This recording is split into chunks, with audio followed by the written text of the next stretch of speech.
ಒಂದು ಕಾಯಕಲ್ಪವನ್ನು ಕೊಡಬೇಕು. ಮುಂದಿನ 4-5 ವರ್ಷಗಳಲ್ಲಿ ನೂರಾರು ಕೆರೆಗಳಿಗೆ ನಾವು ಹೊಸ ಕಾಯಕಲ್ಪವನ್ನು ಕೊಟ್ಟು ಪುನರ್ಜೀವನವನ್ನು ಮಾಡಬೇಕು. ಕಾರ್ಕಳದ 180 ಕೆರೆಗಳು ಕೂಡ ದೊಡ್ಡ ಪ್ರಮಾಣದಲ್ಲಿ ನೀರನ್ನು ತುಂಬಿಸಿಕೊಳ್ಳುವಂತ ವ್ಯವಸ್ಥೆಯನ್ನು ಮಾಡಬೇಕು ಅನ್ನುವಂಥ ಸಂಕಲ್ಪವನ್ನು ಇಟ್ಟುಕೊಂಡು ಇವತ್ತು ಅಕ್ಷಯ ತೃತೀಯ ದಿನ ಸಿಗಡಿ ಕೆರೆಯಿಂದ ಆರಂಭ ಮಾಡಿದ್ದೇವೆ. ನನಗೆ ನಿಶ್ಚಿತವಾಗಿದೆ ಅಕ್ಷಯ ತೃತೀಯ ದಿನ ಯಾವುದು ಕೆಲಸ ಆರಂಭ ಆಗುತ್ತೋ ಅದು ತುಂಬುತ್ತೆ ಎನ್ನುವಂತ ಮಾತಿ ಇರೋದ್ರಿಂದ ಇವತ್ತು ಸಿಗಡಿ ಕೆರೆಯಿಂದ ಆರಂಭವಾಗಿ 180 ಕೆರೆಗಳ ತನಕವೂ ಕೂಡ ನಾವು ತಲುಪಬೇಕು ಅನ್ನುವಂಥದ್ದು ನಮ್ಮೆಲ್ಲರದು ಕೂಡ ಆಶೆ ಇದೆ. ಆ ಹಿನ್ನೆಲೆಯಲ್ಲಿ ಇವತ್ತು ಸಿಗಡಿ ಕೆರೆಯಲ್ಲಿ ಕನಿಷ್ಠ 6 ರಿಂದ 10 ದಿನಗಳ ಕಾಲ ದೊಡ್ಡ ಪ್ರಮಾಣದಲ್ಲಿ ಇದರ ಮಣ್ಣನ್ನ ಉಳ್ಳೆತ್ತಬೇಕು ಅನ್ನುವಂತ ಚಾಲನೆಯನ್ನು ಕೊಟ್ಟಿದ್ದೇವೆ. ಸಂತೋಷ. ಇವತ್ತು ಲಯನ್ಸು, ರೋಟ್ರಿ, ಜೆಸಿನವರು, ಜೈನ ಸನ್ಮಿತ್ರ ಮಂಡಳಿಯವರು, ಜೈನ ಜೀರ್ಣೋದ್ಧಾರಕ ಸಂಘ, ಈ ರೀತಿ 10 ಸಂಘ ಸಂಸ್ಥೆಗಳು ನಮ್ಮ ನಡುವೆ ಇವತ್ತು ಕೈಯನ್ನ ಜೋಡಿಸಿದೆ ಈ ಕಾರ್ಯಕ್ಕೋಸ್ಕರ ಬಂದಿದ್ದಾರೆ. ನಾವು ಮೊನ್ನೆ ಆಲೋಚನೆಯನ್ನು ಮಾಡಿದಾಗ ಒಂದು ದಿನಕ್ಕೆ ಸರಾಸರಿಯಾಗಿ 25,000 ರೂಪಾಯಿ ಖರ್ಚು ಬರ್ಬೋದು. ಕಡಿಮೆ ವೆಚ್ಚದಲ್ಲಿ ಟಿಪ್ಪರ್ ಮತ್ತು JCB ಕೊಟ್ಟರು ಕೂಡ 25,000 ರೂಪಾಯಿ ಒಂದು ಖರ್ಚು ಬರ್ಬೋದು ಅಂತ ನಾವು ಅಂದಾಜನ್ನ ಲೆಕ್ಕ ಮಾಡ್ಕೊಂಡಿದ್ದೇವೆ. ನಾನು ಎಲ್ಲ ಇಲ್ಲಿರುವಂತಹ ದಾನಿಗಳಿಗೆ ವಿನಂತಿ ಏನು ಅಂತಂದ್ರೆ, ಒಂದೊಂದು ದಿನದ ಸ್ಪಾನ್ಸರ್ಶಿಪ್ ಅನ್ನು ಯಾರಾದ್ರೂ ಕೊಟ್ರೆ ದೊಡ್ಡ ಪ್ರಮಾಣದಲ್ಲಿ ಕೆರೆಯನ್ನ ಒಂದು ಪುನರ್ಜೀವನಗೊಳಿಸುವಂತ ಕಾರ್ಯವನ್ನು ಮಾಡಬಹುದು. ಈ ಹಿಂದೆ ಡಾಕ್ಟರ್ ಭರತೇಶ್ ಹೇಳಿದಂತೆ ರೋಟ್ರಿನವರು ಮಾಡಿದ್ರು. ಅವತ್ತು ಹಣಕಾಸಿನ ಮುಗ್ಗಟ್ಟಿದೆ ಅನ್ನೋ ಕಾರಣಕ್ಕೋಸ್ಕರ ಕೆಲಸ ಅರ್ಧಕ್ಕೆ ನಿಂತಿದೆ ಎನ್ನುವಂತ ನೋವಿನ ಮಾತನ್ನು ಹೇಳಿದ್ರು.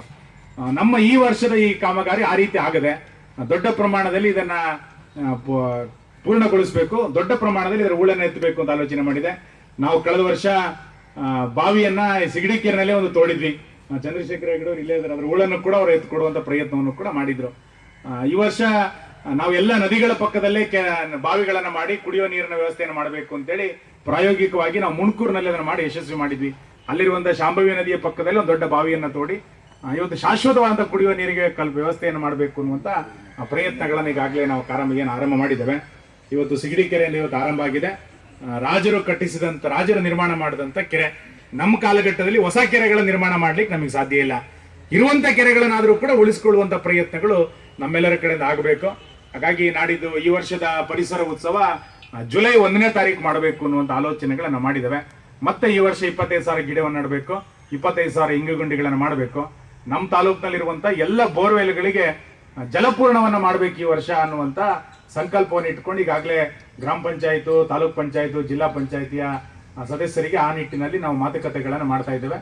ದೊಡ್ಡ ಪ್ರಮಾಣದಲ್ಲಿ ಈ ವರ್ಷ ಬೋರ್ವೆಲ್ಗಳಿಗೆ ಒಂದು ಜಲಪೂರ್ಣವನ್ನ ಮಾಡಬೇಕು, ಎಲ್ಲರ ಸಹಕಾರವನ್ನು ತೆಗೆದುಕೊಂಡು ಅಂತೇಳಿ ಆಲೋಚನೆ ಮಾಡಿದ್ದೇವೆ.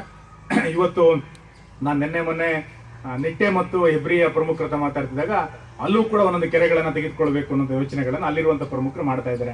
ಕನಿಷ್ಠ ಈ ವರ್ಷ ಒಂದು 10 ರಿಂದ 15 ಕೆರೆಗಳನ್ನ ನಾವೇನಾದ್ರು ಪುನರ್ಜೀವನ ಮಾಡಿದ್ರೆ ಅದು ದೊಡ್ಡ ಸಾಧನೆ ಆಗುತ್ತೆ. ಮತ್ತು ಸಂಘ ಸಂಸ್ಥೆಗಳು ಈ ಕೆರೆಗಳ ಪುನರ್ಜೀವನದ ಕುರಿತಂತೆ ದೊಡ್ಡ ಆಸಕ್ತಿಯನ್ನ ಇವತ್ತು ತೆಗೆದುಕೊಳ್ಬೇಕು.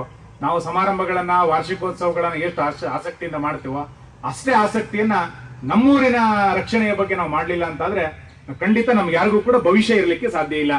ಆ ರೀತಿ ನಮಗೆ ಭವಿಷ್ಯ ಬೇಕು ಅಂತಾದ್ರೆ ಈ ರೀತಿಯಾದಂತ ನಮ್ಮ ತಾಲೂಕನ್ನ ಸಮೃದ್ಧಗೊಳಿಸುವಂತ ಕಾರ್ಯವನ್ನು ಇವತ್ತು ಮಾಡಬೇಕು. ಇಲ್ಲಿ ಕೂತಿರುವಂತವ್ರು ತುಂಬಾ ಜನ ನಾವು ರಾಜ್ಯಾದ್ಯಂತ ಓಡಾಟ ಮಾಡುವಂತವ್ರು. ಇವತ್ತು ಬಿಜಾಪುರದ ಪರಿಸ್ಥಿತಿ, ಕೋಲಾರದ ಪರಿಸ್ಥಿತಿ, ನಮ್ಮೂರಿನ ಜನರಿಗೆ ಯಾವ ಕಾರಣಕ್ಕೂ ಅದು ಬರಬಾರ್ದು. ಅಲ್ಲಿ ನೀರಿಗೋಸ್ಕರ ಎಷ್ಟು ಹಾಹಾಕಾರ ಪಡ್ತಾ ಇದ್ದಾರೆ, ಕಿಲೋಮೀಟರ್ ಗಟ್ಟಲೆ ನೀರಿಗೋಸ್ಕರ ಹೋಗ್ತಾ ಇರುವಂತ ಪರಿಸ್ಥಿತಿ. ನನಗೆ ಪುರಸಭಾ ಅಧ್ಯಕ್ಷರು ಹೇಳ್ತಾ ಇದ್ರು, ಮುಳ್ಳಿನಲ್ಲಿ ಒಂದು ದಿನಕ್ಕೆ ಮಾತ್ರ ನೀರಿದೆ, ನಾವು ಕೊಡ್ಲಿಕ್ಕೆ ಸಾಧ್ಯ, ಮುಳ್ಳಿಯ ನೀರು ಕೂಡ ಬತ್ತೋಗಿದೆ ಅಂತ. ಇನ್ನು ನಮಗೆ ಮಳೆಗಾಲ ಬರಲಿಕ್ಕೆ 1 ತಿಂಗಳು ಬಾಕಿ ಇದೆ.